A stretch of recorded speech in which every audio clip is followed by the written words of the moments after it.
देश में corona virus के मामले तेजी से बढ़ रहे हैं। सरकार के जारी किए गए आंकड़ों के मुताबिक कोरोना के मामलों की संख्या 1000 से ज्यादा हो चुकी है।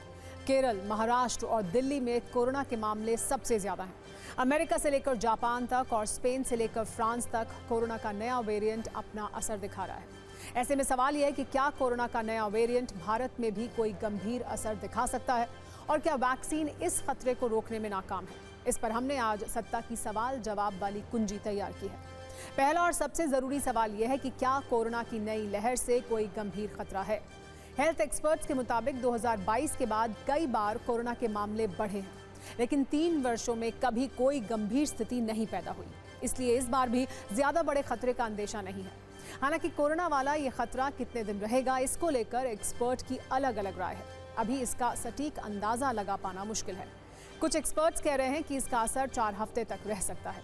इस दौरान वो लोग भी संक्रमित हो सकते हैं जिन्होंने वैक्सीन की डोज ली है, क्योंकि वैक्सीन संक्रमण को पूरी तरह नहीं रोकती, बल्कि वायरस के खिलाफ इम्यूनिटी मजबूत करती है, जिससे वायरस का जानलेवा खतरा कम हो जाता है। भारत में अभी तक सामने आए कोरोना के ज्यादातर मामले ओमिक्रॉन JN.1 वेरिएंट से संबंधित हैं। एक्सपर्ट्स के मुताबिक भारतीय वैक्सीन में ओमिक्रॉन वेरिएंट से लड़ने की क्षमता है। अभी कोरोना वायरस के कई सब वेरिएंट भी एक्टिव हैं, इसलिए वेरिएंट के हिसाब से कोई अलग वैक्सीन नहीं है। वायरस वक्त वक्त पर म्यूटेट होकर वेरिएंट बदलता है। ऐसे में अलग अलग वैक्सीन बनाना फिलहाल संभव भी नहीं है। कोरोना की किसी लहर में खतरा कितना ज्यादा होगा, इसका अंदाजा वायरस के वेरिएंट से ही लगाया जाता है।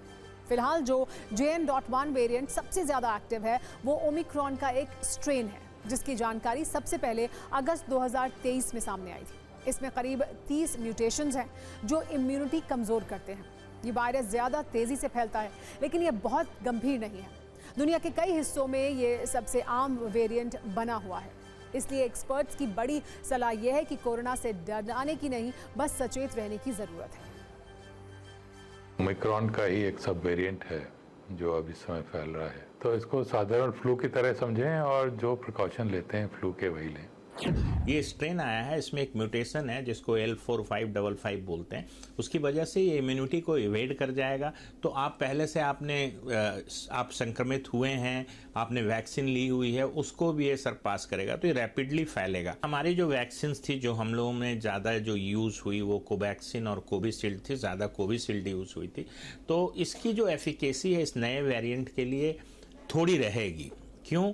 कि हमारी जो इम्यूनिटी होती है उसमें मेमोरी सेल्स होते हैं, मेमोरी T और B सेल्स होते हैं, जो आपको प्रोटेक्ट करेंगे सीवियर केसेस से और हॉस्पिटलाइजेशन से। केसेस बढ़ते हैं बहुत तेजी के साथ, तो जो इसका टाइमलाइन है वो यही होगा कि 28 से 30 दिन में ये अपना पीक अटेंड कर लेना चाहिए इसको। उसके बाद फिर केसेस गिरने चाहिए।